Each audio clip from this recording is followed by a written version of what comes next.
사랑의 주 하나님 아버지, 예수님께서 잡히시던 그날 밤 마지막 제자들에게 하신 명령이 서로 사랑하라, 내가 너희를 사랑한 것 같이 너희도 서로 사랑하라, 너희가 서로 사랑하면 이로써 모든 사람이 너희가 내 제자인 줄 알리라 하신 것처럼, 하나님, 우리가 지금 우리 옆에 앉아있는 형제 자매들을 사랑할 수 있는 하나님 그런 공동체 되어지게 하여 주시옵소서. 서로의 연약함과 서로의 또 나약함을 품어주게 하시고 포기하지 않는 사랑으로 서로를 품게 하셔서 코너스톤 교회 위에 하나님 원하시는 그런 사랑의 모습들이 우리 안에 새겨져 가게 하여 주시옵소서. 하나님, 이 시간 주님의 말씀 앞에 다시 섰습니다. 성령께서 오늘 우리에게 들려주시고자 하시는 이 말씀을 주의 음성을 통하여 우리에게 깊게 새겨주시고, 이 말씀을 통하여 하나님 원하시는 신앙의 모습들을 더 해나갈 수 있는 귀한 시간 되게 하여 주시옵소서. 온전히 이 시간을 주님께 올려드리오며 우리 구주 예수 그리스도의 이름으로 기도합니다. 아멘. 우리 전우자에 계신 분들 보며 한번 좀 같이 인사하시겠습니다. 집사님 반갑습니다. 잘 오셨습니다. 한번 좀 인사하실까요? 네.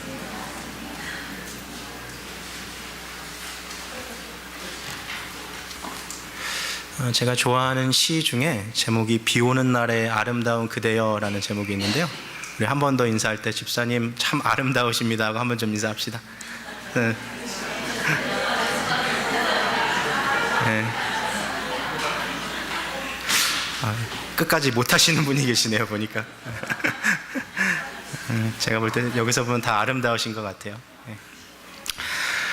제가 신학의 길을 가기 위해서 총신대학교에 이렇게 처음 들어갔을 때요, 저희 총신대학교가 서울시 사당동에 위치해 있습니다.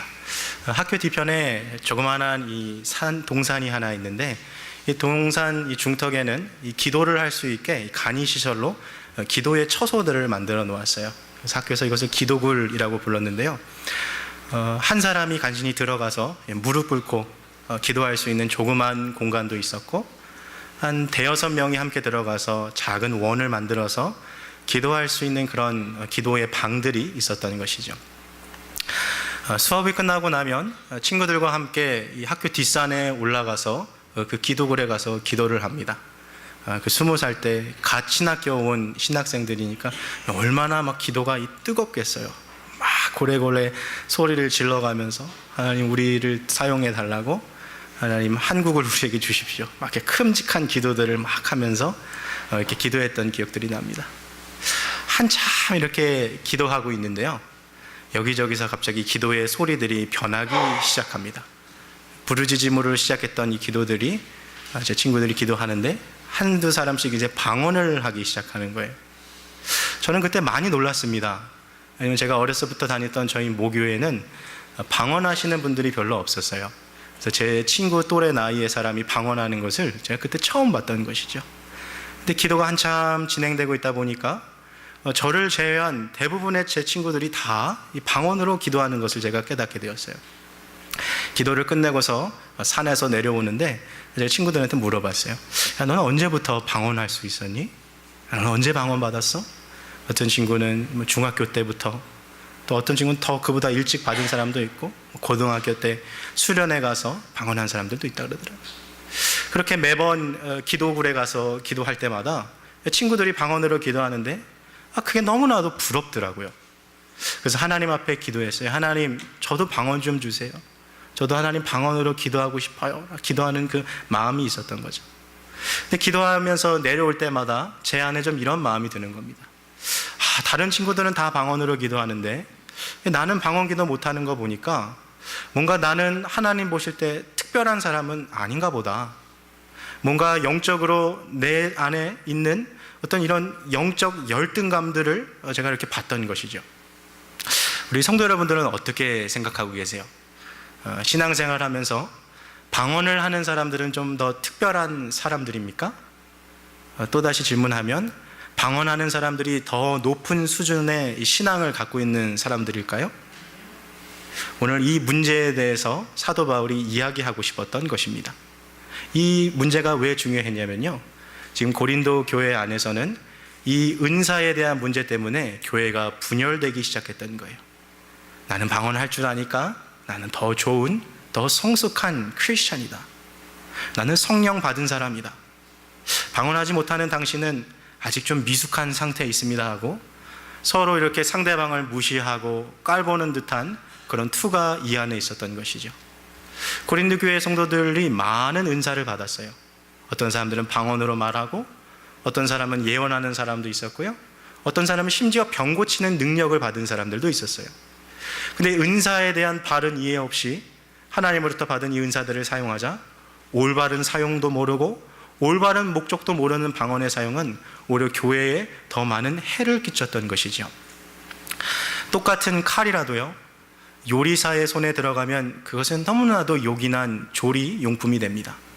그러나 그 칼을 담을 넘어가는 도둑이 잡고 있으면 끔찍한 흉기가 되어버리는 것이죠.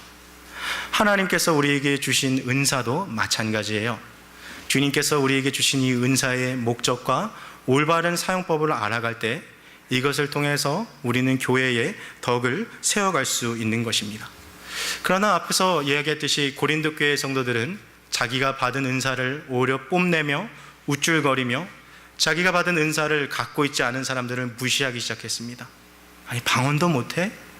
교회를 그렇게 오래 다녔는데, 기도를 그렇게 열심히 하는데 방언도 못한단 말이야? 아, 좀 뭔가 문제가 있네 하고 사람들을 무시하고 깔보는 경향들이 있었어요. 이처럼 하나님께서 무엇을 위해 은사를 주셨는지, 무슨 목적을 이루고자 하시는지 알지 못하면 은사가 결국 교회의 질서를 무너뜨리고 또 혼란스럽게 사용될 수 있다는 것이죠. 이 고린도 교회의 이러한 문제들은 그 당시의 문제가 아니라 오늘날에도 사실 동일한 문제로 여겨집니다. 실제로 이 한국 교회 안에서도요, 이 방언하는 분들 가운데서 방언 못하는 사람들을 이렇게 무시하는 분들이 너무 많아요. 자기가 좀 뭔가 영적으로 우월한 상태에 있다라고 생각하면서 나가죠. 특별히 요즘에 이 오순절 계통의 이 교회들을 보면요, 많이 오해하고 있는 것이 하나 있는데, 그들은 그리스도인들을 두 가지 단계의 그리스도인으로 나눕니다. 첫 번째 단계는 예수 그리스도를 구주라 믿고 영접한 물 세례를 받은 자, 그리고 그 위에 또다시 성령의 어떤 신비적인 체험을 해서 성령으로 세례를 받은 자, 마치 이 그리스도인들이 이 두 가지 단계에 있다고 말하고 있어요. 그래서 그 성령을 경험한 신비적인 경험을 한 사람들은 일류 그리스도인, 그러지 못하고 그냥 예수님만 영접한 사람들은 이류 그리스도인으로 이렇게 취급하지요. 그러나 이러한 개념은요, 매우 비성경적인 개념입니다. 이것은 은사에 대한 잘못된 이해에서 비롯된 것이지요. 지금 동일한 그런 일들이 고린도 교회 안에서도 이루어졌던 거예요. 그래서 이 교회의 혼란스러운 상황을 듣게 되었던 바울은요, 오늘 이 교회에 은사란 정말 무엇인지, 은사를 어떻게 사용해야 하는 것인지, 하나님이 왜 은사를 주셨는지 그들에게 알려주고자 했던 것입니다. 오늘 본문 12장 1절에 사도 바울은 자기가 신령한 것에 대해서 이야기하겠다고 말을 하고 있습니다. 여기서 신령한 것이란 눈에 보이지 않는 영적 세계에 대해서 이야기하고 있죠. 우리 그리스도인들은요, 이 세계가 보이는 것으로만 지어진 것이 아니라 보이지 않는 영으로 존재하시는 하나님께서 이 세상을 다스리고 계시다는 사실을 믿고 있는 사람들입니다. 분명히 이 세상은 물질적인 세계가 아닌 영적인 세계가 있는 것이죠.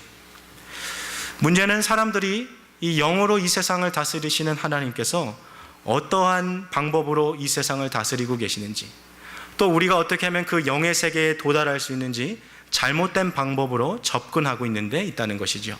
자, 우리 2절 말씀을 한번 같이 읽겠습니다. 함께 읽겠습니다.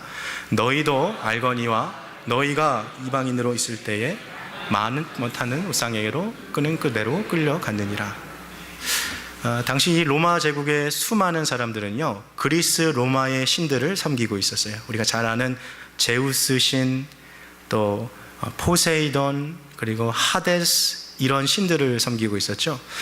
특별히 이 고린도 도시는 미의 여신인 아프로디테를 섬기는 것으로 매우 유명했던 도시입니다. 그런데 이 당시 사람들이 생각할 때 신을 섬긴다는 것, 신을 향한 어떤 경험을 한다는 것은요, 어떤 황홀경의 상태에 빠져서 신과 내가 하나가 되는 그런 것을 이해했어요. 쉽게 이야기하면 성전에 가서 어떤 오늘날 같은 어떤 마약과 같은 성분들을 통해서 이 사람들이 자아가 사라지고 어떤 몽롱한 환상과 어떤 그런 상태에 들어가서 일명 그 엑스타시에 들어가서 그 가운데 신과 하나가 되는 것을 그들이 경험하는 것을 어떠한 신비한 체험으로 느꼈다는 거죠. 예를 들면 술의 신으로 잘 알려져 있는 이 바카스를 섬기는 사람들, 디오니소스를 섬기는 사람들은 그 제사를 드릴 때 술에 취해야 했어요. 그래서 그 술에 취했을 때 몽롱한 상태로 신과 하나가 된다라고 이들이 생각했던 것이죠. 자, 이러한 이 그리스 로마 문화에 익숙한 사람들이 교회 안에 들어가다 보니까요, 성령 충만에 대한 오해가 생기게 된 거예요. 성령의 역사에 대한 오해가 생긴 거예요. 성령 하나님부터 충만하면 마치 앞서 이야기했던 것처럼 자아가 아예 없는 상태로 어떤 신적인 그 존재와 내가 하나 되는 것을 경험하는 것을 성령 충만으로 이들이 오해했던 것이죠. 그러나 이것은 대단한 성경에 대한 미성숙한 개념임을 우리가 보게 됩니다.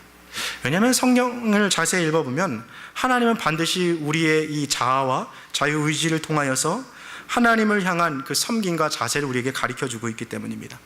사실요, 이 세상의 많은 종교들을 다 살펴보아도요, 이러한 초자연적인 현상들이 다 동일하게 나타나요. 교회뿐만 아니라 타 종교에서도 방언의 역사가 있고요, 귀신을 쫓아내는 역사가 있고요, 또 병 고치는 역사들도 이 세계 모든 종교에서 다 공통적으로 나타나는 현상입니다. 따라서 이러한 신비적이고 초자연적인 어떤 현상만을 가지고 그것이 성령의 역사라고 말한다는 것은 그것은 매우 위험한 것이죠. 여러분, 우리가 한국에 옛날에 이 시골에 내려가면 이 무당들이 이 굿을 하는 것들을 우리가 종종 보게 된 적들이 있습니다. 가면은 정말 그 시퍼렇게 날선 그 칼날 위에다가 수박을 하나 딱 떨어뜨리죠. 그러면 그 칼 위에 수박이 딱 반쪽으로 쪼개져요. 그 시퍼렇게 날선 칼을 그네에다 연결해서 무당이 그 위에 타고 작두 타는 거 TV에서 보신 적 있으세요? 신비하고 초자연적인 역사들이 일어난다고 해서 그것이 다 어떤 성령의 역사라고 생각하면 그것은 너무나도 큰 오류인 것이죠. 여러분, 교회 안에서 나타나는 어떤 말로 설명할 수 없는 기적적인 것을 가지고 우리가 다 성령의 역사라고 봐서는 안 되는 거예요. 황홀경을 경험했다거나 어떤 엑스타시 가운데서, 기도 가운데서 자기가 경험한 것이 있어서 이것을 성령 충만으로 오해해서는 안 되는 것입니다.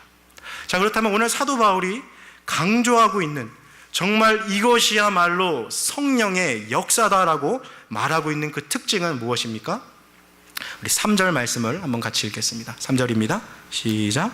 그러므로 내가 너에게 알게 하노니 하나님의 영으로 말하는 자는 누구든지 예수를 저주할 자라 하지 않고 또 성령으로 아니하고는 누구든지 예수를 주시라 할 수 없느니라. 바울은 예수가 주님이시다라고 고백할 수 있는 이 신앙 고백이야말로 성령의 역사임을 강조하고 있는 거예요. 유대인에게, 동족에게 버림받고 로마 군사에게 끌려가서 처참한 십자가 처형을 당한 저 사람이 온 인류의 구원자라고 믿을 수 있는 것, 여러분, 어떻게 이것이 성령의 역사 없이 가능하겠습니까?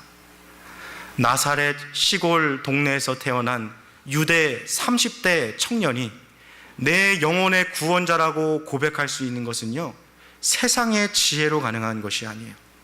사도 바울은 예수를 주라고 고백할 수 있는 이것이야말로 가장 강력한 성령의 역사라고 말하고 있는 것입니다.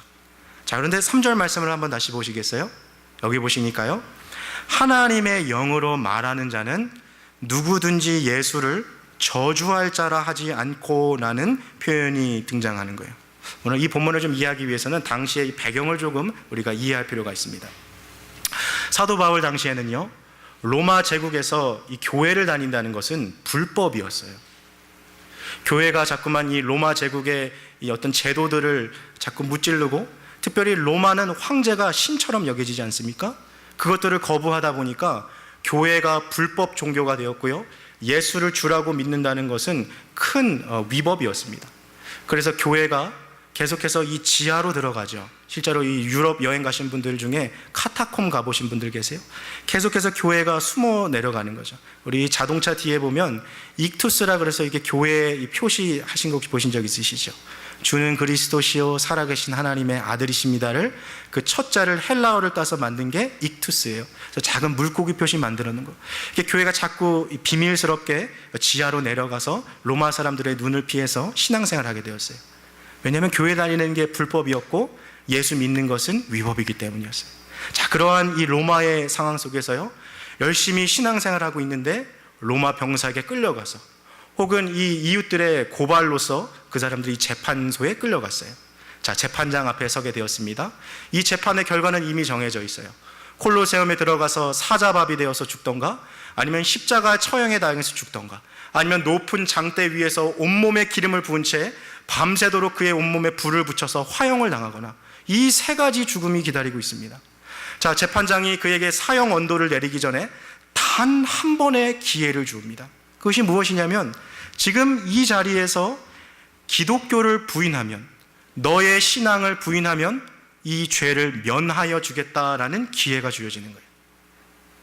예수님을 믿기 위해서 신앙생활 하다가요, 잡혀서 지금 재판장에 나왔어요. 지금 여기서 신앙을 부인만 하면 살려주는 거예요. 근데 지금 신앙을 고백하면, 그냥 그대로 유지하면 사자밥이 되고 십자가 처형 당하고 화형 당할 처에게 놓여 있으니까 사실 대부분 많은 그리스도인들이 그 안에서 순교를 당하기도 했고요, 또 어떤 이들은 자기의 신앙을 부인했던 것이죠. 그들은 예수를 부인했어요. 이 재판소 많은 사람들이 보고 있는 그 앞에서 예수를 저주했던 것이죠. 자, 문제는 그 다음에 일어났습니다. 많은 사람들 앞에서 예수를 저주했던, 그 신앙을 부인했던 그 사람들이 교회에 다시 들어왔어요. 근데 문제는 이 사람들이 자신이 지난날 저질렀던 이 실수를 해석하면서 이렇게 말했던 거예요. 내가 재판장에 서 있을 때 성령께서 내게 그렇게 말하라고 시키셨습니다. 사도 바울은 오늘 이러한 것을 경계하고 있는 거예요. 절대로 성령은요, 예수를 저주할 자라고 말하게 하시지 않으신다는 거예요. 성령은 절대로 반윤리적인 명령을 우리에게 시키지 않습니다.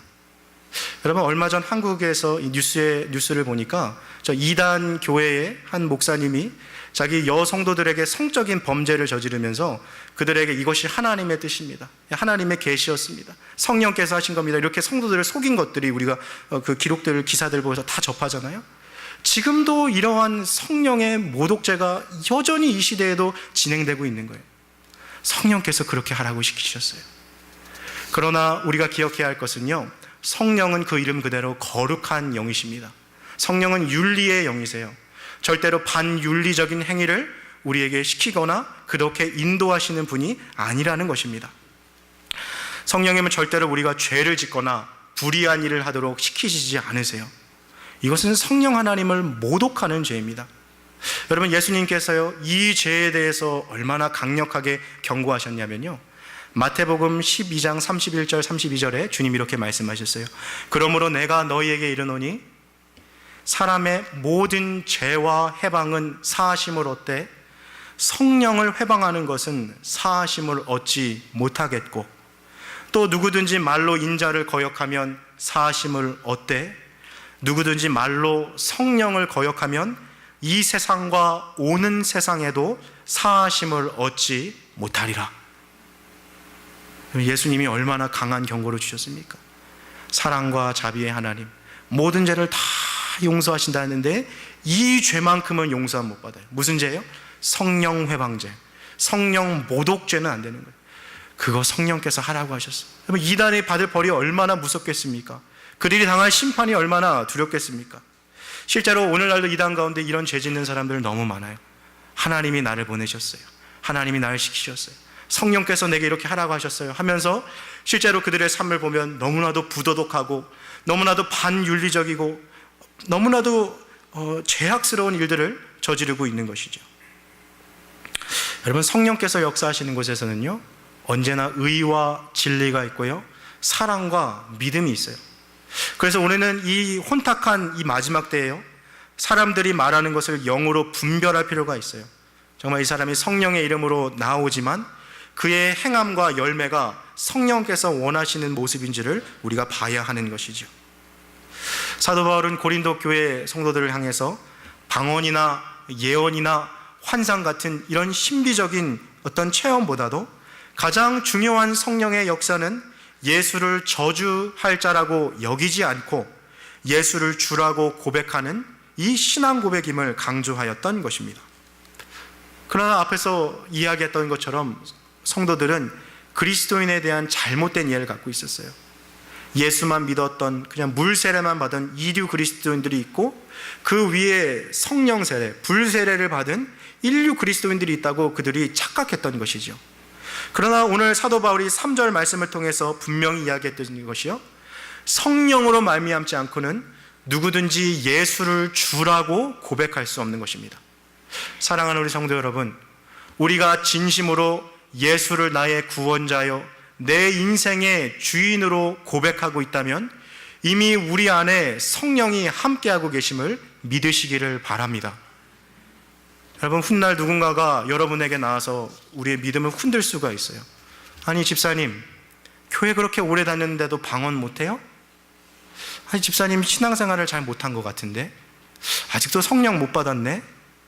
누군가 와서 여러분의 마음을 이렇게 흔들어 놓는다 해도 절대 그런 거짓말에 넘어가지 마십시오. 성령으로 말미암지 않고는 누구든지 예수를 주라고 고백할 수 없는 것입니다. 누구든지 예수를 주로 고백하면 이미 그 사람 안에 성령이 함께 하고 계신 것입니다.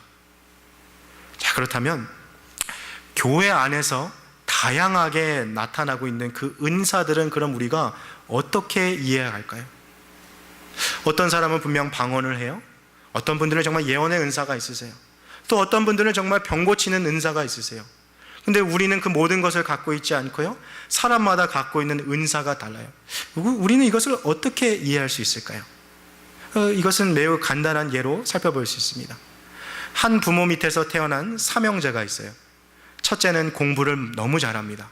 시험만 보면 100점 맞고요, 명문대에 들어갔어요. 둘째 아들은 미술의 재능이 있어요. 그림을 기가 막히게 그리고요, 누가 봐도 손재주가 좋습니다. 셋째 아들은 운동을 잘합니다. 축구나 농구 하면은 항상 앞에서 앞장서는 스타일이에요. 그런데 어느 날 이 셋째 아들이요, 자기의 형들을 보니까 첫째 형은 공부를 너무 잘해요. 둘째 형은 미술을 너무 잘해요. 근데 자기를 보니까 자기 자신은 공부도 못해요. 시험만 보면 거의 낙제를 면할 수준이고요, 자기가 그림을 그려도 자기도 알아보지 못할 정도로 너무 엉터리인 거예요. 어느 날 이 셋째 아들이 이렇게 생각하는 거예요. 나는 공부도 못하고 나는 그림도 못 그리니까 나는 우리 부모님의 아들이 아닌가 보다. 나는 우리 부모님이 어디서 주워온 자식인가 보다. 그러면 이렇게 생각한다면 이것이 얼마나 우매한 생각이겠습니까? 같은 부모 밑에서 태어난 형제라 해도 받고 있는 재능이 다르듯이요, 한 하늘 아버지 하나님 밑에서 자녀된 우리들도 가지고 있는 은사가 각각 다를 수 있다는 것이죠. 오늘 이 이야기를 사도 바울이 4절에서 하고 있는 거예요. 짧은 구절이지만 우리 한번 같이 읽겠습니다. 4절입니다. 시작. 은사는 여러 가지나 성령은 같고. 우리 교회 안에서 은사는 다양하게 나타날 수 있어요. 모든 사람이 방언하지 않아요. 모든 사람이 예언하지 않아요. 내가 신앙생활 오래 했는데 방언 못한다, 그게 문제가 아니에요. 하나님은 주님의 기쁘신 뜻에 따라 그 사람의 필요에 따라서 그 사람의 상황에 맞게 은사를 나누어 주시는 거예요. 은사란 이 단어가 영어 성경에 찾아보면 gift, 선물이라고 되어 있어요. 실제로 헬라어 단어도 선물을 뜻하는 카리스 혹은 카리스마타라는 단어가 쓰였는데요, 카리스라는 단어는 은혜라는 뜻을 또 갖고 있어요. 하나님께서 거저 값없이 선물로 주신 것이 바로 은사라는 거예요. 근데 놀랍게도 많은 그리스도인들이요, 앞서 말한 이 셋째 아들처럼 그런 생각을 가질 때가 많아요. 정말 열심히 기도해 봤는데 하나님이 방언을 안 주시는 거예요. 열심히 기도했는데 하나님이 다른 은사들을 주시지 않으니까, 야, 저 집사님은 방언도 하고 저 집사님은 저는 병 고치는 능력도 나타나는데 하나님은 왜 나를 안 주시는가? 야, 나는 하나님의 자녀가 아닌가 보다. 나는 애초부터 선택받지 못한 자였나 보다라고 오해한다라는 것이죠. 그러나 성경 어디에요? 방언하는 것이 하나님의 자녀라는 증거라고 말한 적이 있습니까? 은사는 단순히 하나님께서 성령의 선물로 우리에게 주신 거예요. 첫째가 공부 잘하고, 둘째가 미술 잘하고, 셋째가 운동 잘할 수 있듯이 오늘 이 교회에도요, 방언하는 사람이 있을 수 있고, 예언할 수 있는 사람이 있고, 또 다른 은사 받은 사람이 있을 수 있는 것입니다. 내 안에 없는 은사 때문에 다른 사람과 나를 비교하면서 영적인 열등감에 빠질 필요가 전혀 없다는 거예요. 또한 반대로 은사를 가지고서 영적인 교만함에 빠져서는 안 되는 것입니다. 내가 잘나서 받은 것도 아니에요. 내가 다른 사람보다 뛰어나서 받은 것도 아닙니다. 내가 방언할 줄 안다고 해서 내가 더 높은 수준에 이르는 성도가 됐다는 것은 결코 아닙니다. 하나님의 뜻으로 주님께서 우리에게 주신 것이지요. 자, 그렇다면 하나님께서 우리에게 이 은사를 주신 목적은 무엇입니까? 우리 7절 말씀을 같이 읽겠습니다. 7절입니다. 시작. 각 사람에게 성령의 나타남을 주심은 유익하게 하려 하십니다. 아멘. 7절에 오늘 한글 성경으로 번역되면서 조금 빠진 뉘앙스가 하나 있어요. 그것은 각 사람에게 성령의 나타남을 주심은 교회의 유익을 위함이라요. 나 자신의 유익을 위한 것이 아니라 바로 교회의 덕을 세우고 함께 신앙생활하는 형제 자매들을 섬기고 돕기 위해서 하나님께서 우리에게 은사를 주신 거예요. 자, 이제 8절부터 10절까지 사도 바울이 다양한 은사들의 항목들을 여기 배열해 놓았는데요, 오늘 여기 나온 은사들이 모든 은사들을 기록해 놓은 것은 아니에요. 여기 기록되지 않은 은사들도 있습니다. 쉽게 이야기하면 노래 잘 부르는 것도 은사예요. 요리 잘하는 것도 은사입니다. 그러나 오늘 여기서 사도 바울은 특별한 목적을 가지고 지금 이 안에 몇 가지의 은사들을 놓고 있는데요, 우리 좀 하나씩 좀 살펴보도록 하겠습니다. 먼저 8절 말씀을 한번 같이 읽겠습니다. 시작. 어떤 이에게는 성령으로 말미암아 지혜의 말씀을, 어떤 이에게는 같은 성령을 따라 지식의 말씀을. 자, 여기 두 가지 은사가 처음 나오죠. 지혜의 말씀과 지식의 말씀. 이 두 가지는 어떤 교육적인 어떤 그런 측면을 이야기합니다. 하나님의 말씀을 배우는데 이해가 잘 돼요. 그리고 그것을 깨닫고 또 가르치는 데 은사가 있는 것이죠. 여러분, 이 성경이 단순한 책처럼 보입니다만 예수를 믿지 않는 사람들이 이 책을 읽으면 이거 그냥 문학 도서가 되고요, 그냥 유대인의 신화쯤으로 해요. 그러나 성령께서 지혜의 지식을 주시고 지혜의 말씀을 주시고 지식의 말씀을 주시면 이 성경이 성령의 역사로 말미암아 우리에게 생명을 전달해 주는 그런 권위 있는 책으로 변화되게 되는 거죠. 우리에게 진리를 통하여 자유함을 주는 책이 됩니다. 이것이 바로 지혜의 말씀과 지식의 말씀이에요. 하나님의 말씀을 바로 깨닫게 되는 것이죠. 자, 9절로 넘어가면 또 어떠한 은사들이 나옵니까?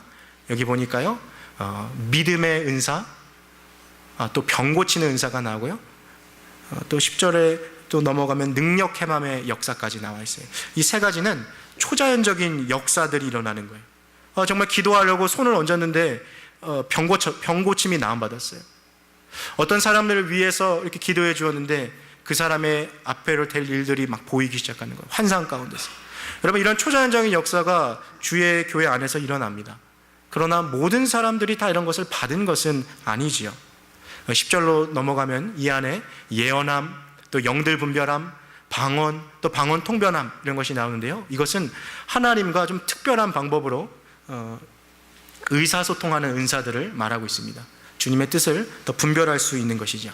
자, 우리가 한 절 한 절 봤는데요, 8절부터 10절 한번 좀 크게 보시겠어요? 사도 바울이 지금 8절, 9절, 10절에 여러 가지 은사들을 나열해 놓았는데요, 이 순서의 목적이 있어요. 당시에 고린도 사람들은 방언, 예언, 환상 이런 거 보는 것을 가장 중요한 은사로 생각하고 이런 것을 갖고 있는 사람들이 없는 사람들을 무시했던 것이죠.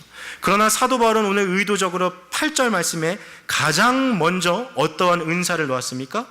8절 말씀에 나오는 두 가지 은사가 뭐였어요? 지혜의 말씀, 지식의 말씀이에요.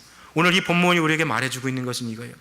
사람들이요, 지금 당장 눈에 보이는 거, 손으로 잡히는 거, 귀로 들리는 신비한 체험, 초자연적인 역사를 향해 가서 교회 생활하고 신앙생활할지 모르지만 그런 것이 중요한 것이 아니라 더 중요한 것은 무엇이라는 거예요? 하나님의 말씀을 바로 깨닫는 것, 하나님의 말씀을 진리로 믿고 살아가는 그러한 신앙생활이 더 중요하다는 거예요. 여러분, 오늘날 전 세계적으로요, 많은 성령의 역사가 사실 19세기 이후부터 일어났어요. 그러다 보니까 교회 안에서 나타난 현상이요, 자꾸 눈으로 보이는 현상들을 막 쫓아가는 거예요. 야, 어느 교회 가서 목사님이 기도해주면 다 뒤로 넘어간대. 어느 교회 가서 목사님이 기도해주면 막 이 치아가 금리빨로 바뀌더래. 이런 거 막 찾아가는 거예요, 사람들이. 눈으로 보고 싶어서. 야, 여기 하나님이 살아계신가 봐. 하나님이 여기 역사하시나 봐. 지금도 얼마나 그런 모임들과 집회들이 많은지 몰라요. 근데 문제는 사람들이 말씀을 버렸어요. 감각적인 거, 지금 당장 눈에 보이는 거, 내가 느낄 수 있는 거, 이런 것을 찾아 살아가다 보니까 오늘 하나님이 나에게 뭐라고 말씀하시는지 이 성경을 피지 않고 그냥 그것에만 매달리기 시작했던 것이죠. 사도 바울은 그러한 신앙생활의 모습들을 강하게 경계하고 있습니다. 방언과 예언 같은 것은 지금 10절 가장 뒤에 나오고 있어요. 더 중요한 것은 하나님의 말씀을 바로 듣고 깨닫는 것에 있는 것입니다. 여러분, 때때로 주변에서 신앙생활 하시는 분들 가운데 방언을 정말 사모하시는 분들이 있으세요. 너무 막 방언하는 게 막 평생 소원이라서 주중에는 직장 때문에 어려우니까 주말에 막 산기도 가서 막 금식하면서 주님 방언 주세요 막 기도하고, 또 남들 다 잠자는 그 시간에 밤새 밖에 나가서 야산에 가서 이 방석 하나 깔아놓고 막 주님 방언 주세요, 방언이 너무 하고 싶어요 막 기도하시는 분들 계세요. 근데 제 주변에요, 그렇게 열심히 기도했어요. 제가 봐도 참 신실한데 그렇게 열심히 기도했는데도 방언 못 받은 분들이 계세요. 근데 문제는 그것 때문에 막 너무 낙심한다는 거예요. 아, 하나님 왜 나 안 주시지? 하나님 날 사랑하지 않나 봐. 나는 특별한 사람이 아닌가 봐. 아, 나는 구원 아예 안 받은 거 아닌가? 더 나아가면 하나님 안 계신 거 아닌가? 여기까지 믿음이 막 흔들린다니까요. 여러분, 그런데요, 통계적으로 보면 저 방언을 강조하고 있는 저 오순절 계통의 교회들 있죠. 순복음 교회도요, 성도수를 다 조사해보면 방언하는 숫자가 반도 안 돼요. 여러분, 이 교회에서 방언하는 것 자체가 어떤 신앙의 수준을 이야기하는 것이 아니에요. 은사는 하나님께서 주님의 기쁘신 뜻을 따라 주의 성도들에게 나누어 주신 선물인 것입니다. 여러분, 오늘 마지막 구절인 11절 말씀을 한번 같이 읽겠습니다. 시작. 이 모든 일은 같은 한 성령이 행하사 그 뜻대로 각 사람에게 나눠 주시느니라. 성령이 행하사 무엇으로요? 그 뜻대로 각 사람에게 나눠주시는 거예요. 다시 쉽게 말하면 하나님 마음대로 나눠주시는 거예요. 하나님 보실 때 이 사람에게는 이 은사가 필요하겠다, 그럼 그거 주시는 거예요. 이 사람이 이게 필요하겠다, 주시는 거예요. 그러나 그 사람만을 위한 것이 아니라 아까 7절에서 우리가 얘기했듯이 그 사람의 섬김과 수고를 통해서 하나님께서 교회의 덕을 세우고 또 많은 형제와 자매에게 유익을 위해서 그 은사들을 주셨다는 것입니다. 오늘 말씀을 좀 맺도록 하겠습니다. 혹시 우리 가운데 신앙생활을 하시면서 이런 어떤 은사 때문에 영적인 열등감을 혹시 갖고 계신 분들 없었어요? 하나님, 왜 나는 방언 안 주세요? 하나님, 왜 나는 예언 못해요? 왜 하나님, 내가 기도하면 왜 병 고치는 역사 이런 거 안 일어나요? 영적인 열등감, 여러분, 그런 거 가지실 필요 없어요. 은사는 하나님께서 주님의 기쁘신 뜻에 따라서 나눠주시는 선물이에요. 중요한 것은 하나님이 우리 모든 사람에게 은사를 주셨다는 거예요. 앞서 얘기했듯이 노래 잘하는 것도 은사예요. 또 우리가 운동 잘하는 것도 은사예요. 여러분, 잘 섬기는 것도 은사예요. 이 각양각색의 은사들을 통해서 주의 교회를 세워가면 하나님이 기뻐하시는 신앙생활을 할 수 있는 거예요. 그것이 가장 성숙한 신앙생활이에요. 반대로 남이 갖고 있지 않은 은사를 내가 가지고 있다고 교만한 자세에 빠져서는 안 됩니다. 나는 방언할 줄 아니까 나는 영의 세계를 갖고 있는 사람이야. 나는 뭔가 특별해. 그런 교만한 마음을 가질 필요 없습니다. 하나님은 나 자신을 위해 주신 것이 아니라 이러한 은사를 통해서 다른 이들을 섬기라고 이 귀한 은사를 주신 것입니다. 사랑하는 우리 코너스톤 교회 성도 여러분, 하나님께서 우리에게 주신 은사는 무엇입니까? 우리 각 사람에게 주신 은사가 분명히 있어요. 이 일할 때 신나고 즐겁고 남들보다 하나님께서 나에게 좀 더 특별하게 주신 그런 선물이 있습니다. 우리 인생에 주신 그런 귀한 은사, 선물들을 통하여서요, 나 자신을 위한 삶만 위해서 사지 마시고요, 교회의 덕을 세우시고 또 내 주변에 있는 형제 자매들을 섬기고 또 저들을 위해서 수고하시는데 사역하심으로 말미암아 이 코너스톤 교회가 더욱더 아름답고 질서 있게 세워가는 교회 되기를 주님의 이름으로 축복합니다. 이 시간 함께 같이 기도하시겠습니다.